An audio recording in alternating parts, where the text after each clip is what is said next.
26শে মার্চের জন্য একদম সহজ একটা ড্রয়িং নিয়ে আজকে হাজির হয়েছি। কিভাবে ইজি টেকনিক ব্যবহার করে তোমরা আঁকতে পারবে সেটি দেখিয়ে দিব। প্রথমেই এখানে একটা গোল এঁকে নিয়েছি, এরপর গলা দিয়ে দিব, এরপর একটা চারকোনা বক্স দিব, কিন্তু বক্সের নিচের সাইডটা একটু চিকন হবে উপরের সাইডটার তুলনায়। এখানে তোমরা বক্সটা স্কেল দিয়েও আঁকতে পারো, আর যদি গোলটা আঁকতে অসুবিধা হয় তাহলে তোমরা বোতলের মুখে ছিপি ব্যবহার করে নিবে। এখানে মাথার উপরের সাইডে আমি একটা গামছা এঁকে নিচ্ছি, এরপর আমি চুল বা বাকি জিনিসগুলো দিব। প্রথমেই যদি তুমি গামছাটা এঁকে নাও তাহলে তোমার চুল বা ফেসটা আঁকতে সুবিধা হবে। ফেসটা এঁকে নিয়েছি, এরপর আমি গলাটা দিয়ে দিব। এরপর এখানে হাত এঁকে নিব, একটা হাত উপরের সাইডে দিব আর একটা নিচে।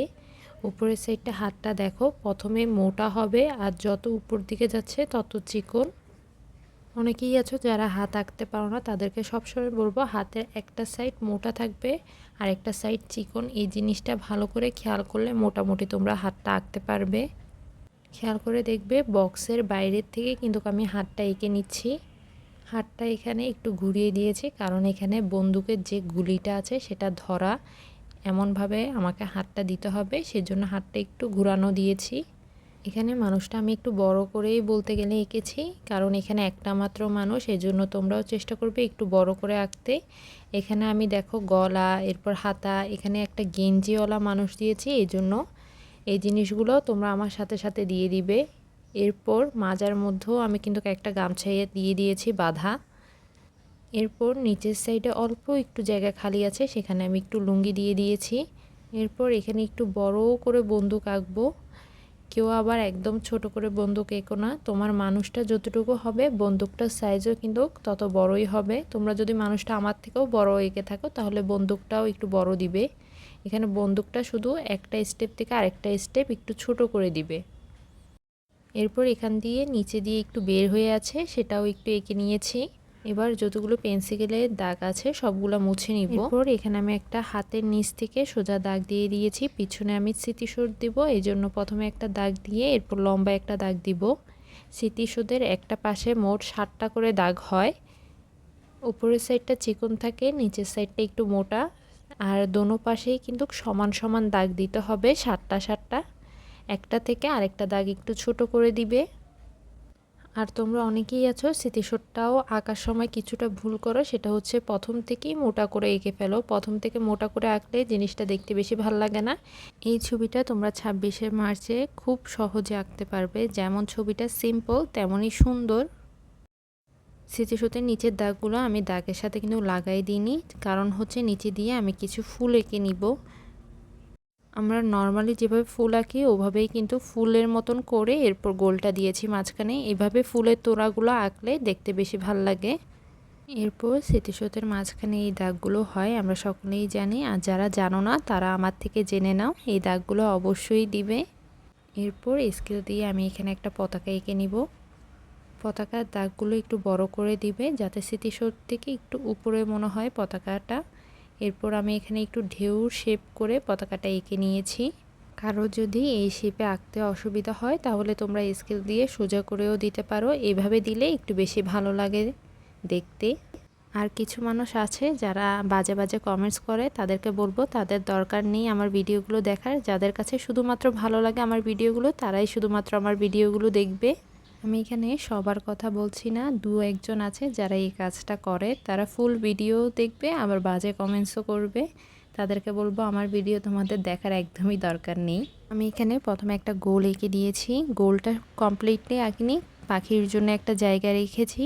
তোমরা পেন্সিল দিয়ে আঁকবে, এই জন্য অবশ্যই পাখিটার জন্য জায়গা রাখবে। আমি সিটি মার্কার দিয়ে আঁকি যাতে করে তোমাদের বুঝতে সুবিধা হয়। স্মৃতিসৌধের পাশে এখানে আমি কিছু গাছ এঁকে নিচ্ছি। প্রথম গাছটা একটু বড় করে আঁকবো, পরের গাছটা তার থেকে একটু ছোট করে দিব, তাহলে দেখতে সুন্দর লাগবে। অন্যান্য গাছ থেকে কিন্তু এই গাছটা আঁকাটা খুবই সহজ, নিচের সাইডটা মোটা হবে আর উপরের দিকে যত যাবে ততই চিকন করে দিবে। চাইলে ভিতরের সাইডেও কিছু পাতা দিয়ে দিতে পারো।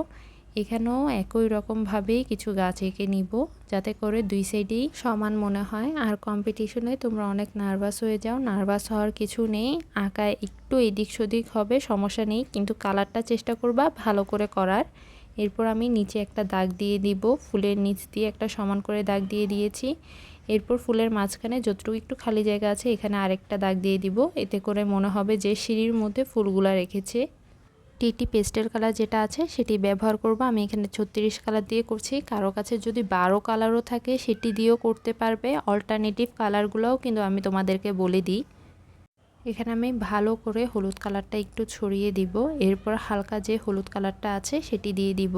এখানে তোমরা প্রথমে যে গাঢ় হলুদটা দিয়েছি সেটার সাথে ভালো করে মিক্স করে পরে হালকা হলুদটা দিবা।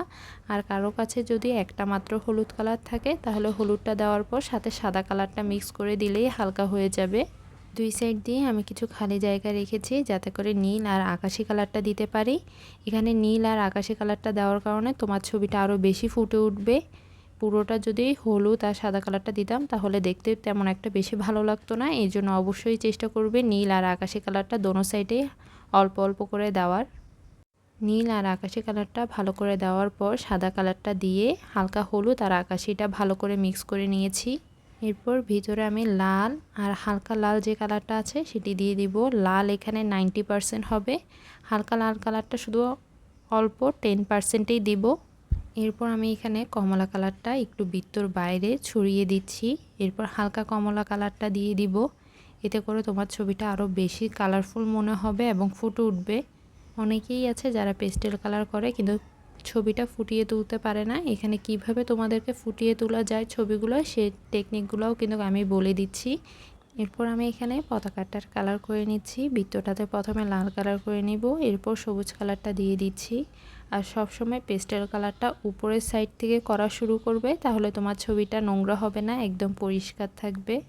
এরপর অ্যাশ কালার অথবা ছাই কালার যেটি আছে সেটা দিয়ে আমি এখানে স্মৃতিসৌধটা করে নিচ্ছি। একটা সাইড পুরাটা অ্যাশ কালারটা দিয়ে দিব, এরপর সাদাটা দিয়ে ভালো করে মিক্স করে নিব। এখানে যদি কারো কাছে অ্যাশ কালার না থাকে তাহলে কালো আর সাদা কালারটা মিক্স করে দিতে পারবে।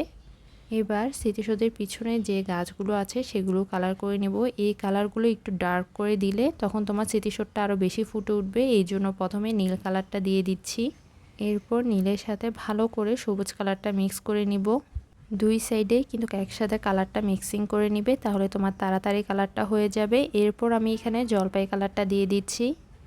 জলপাই কালারটা দেওয়ার পরও কিন্তু আমি কিছু জায়গা খালি রেখেছি, ওখানে টিয়া আর হলুদ কালারটা দিয়ে দিব। এরপর নিচের যে ফুলগুলো আছে এগুলোতে আমি একসাথে সবগুলোতে হলুদ কালারটা দিয়ে দিচ্ছি। এতে করে তোমার কালার করতে একদম কম সময় লাগবে, 5 মিনিটের ভিতরেই তুমি এখানে 4টা ফুল করে নিতে পারবে। এখানে গোল গোল করে আমি লাল কালারটা দিয়ে দিয়েছি। এরপর মাঝখান দিয়ে কমলা কালার দিয়ে দিব। এখানে আমার একটা ফুল করা শেষ। এরপর টুকিটাকে একটু আউটলাইন করে দিলেই হবে। এরকম সেমভাবে আমি পাশের ফুলগুলো খুবই ইজিভাবে কালার করে নেব। কোনো কম্পিটিশনে যদি তোমাদেরকে 30 মিনিট দেয় তাহলে তোমরা অবশ্যই এই ছবিটা করতে পারবে। আমি এখানে ডট ডট করে সবুজ আর লাল কালারটা দিয়ে দিয়েছি, আর ভিতরে দিয়ে মোটা করে একটা আউটলাইন দিয়ে দিলাম সবুজ কালারের।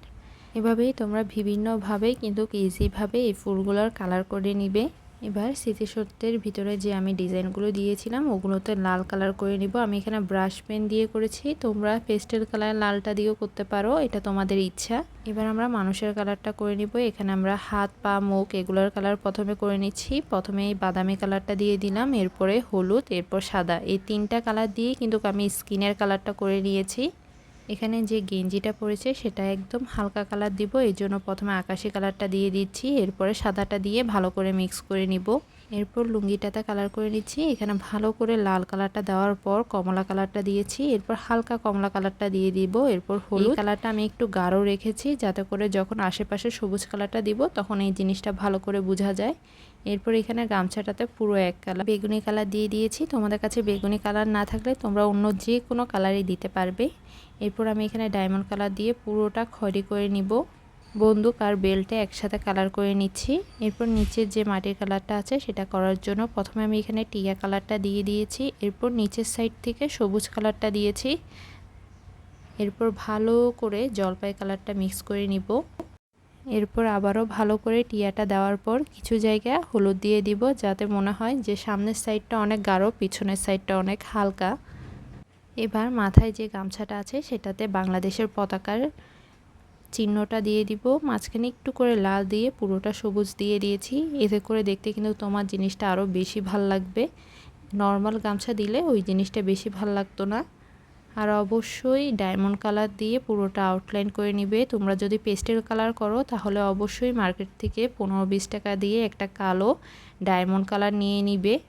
ছবিটা যদি আউটলাইন না টানো তাহলে কিন্তু দেখতে একদমই ভাল লাগবে না। আর ফুলের নিচ দিয়ে আমি একটু মোটা করে কালোটা একটু ছড়িয়ে দিয়েছি। যখন পুরো ছবিটা আউটলাইন করা শেষ হবে তখন তোমার ছবিটার সৌন্দর্য আরও দ্বিগুণ বেড়ে যাবে। এরপর আমি মাথার মধ্যে কালোটা করে নিব। আর কোনো বাড়তি কালার ব্যবহার করিনি এবং ডায়মন্ড কালারটা আমি শার্পনার দিয়ে চিকন করে এখানে ফেসটা এঁকে নিচ্ছি। ফেস আঁকা কিন্তু সবসময় আমি বলি একদমই কঠিন না। আমারটা ভালো করে খেয়াল করো তাহলে তোমাদেরটা দেখবা আমার থেকেও বেশি সুন্দর হবে। এরপর আমি এখানে বন্দুকের মধ্যে কালো রঙটা আরেকটু বেশি করে দিয়ে দিচ্ছি, কারণ বন্দুকের কালারটা দেখেও সবসময় একটু ডার্ক থাকে। আজকে এই পর্যন্তই এবং সামনে আমি 26শে মার্চের উপর আরও অনেক ভিডিও দিব, সহজ কঠিন সবগুলোই দিব। এই জন্য অবশ্যই ভিডিওগুলো পাওয়ার জন্য চ্যানেলটি সাবস্ক্রাইব করে রাখবে, যাতে করে ভিডিওগুলো আপলোড দিলে তোমাদের কাছে সবার প্রথমে চলে যায়। আজকে এই পর্যন্তই। আল্লাহ হাফেজ। সবাই ভালো থাকবে, সুস্থ থাকবে। আবারও দেখা হবে নতুন আরেকটি ভিডিওতে।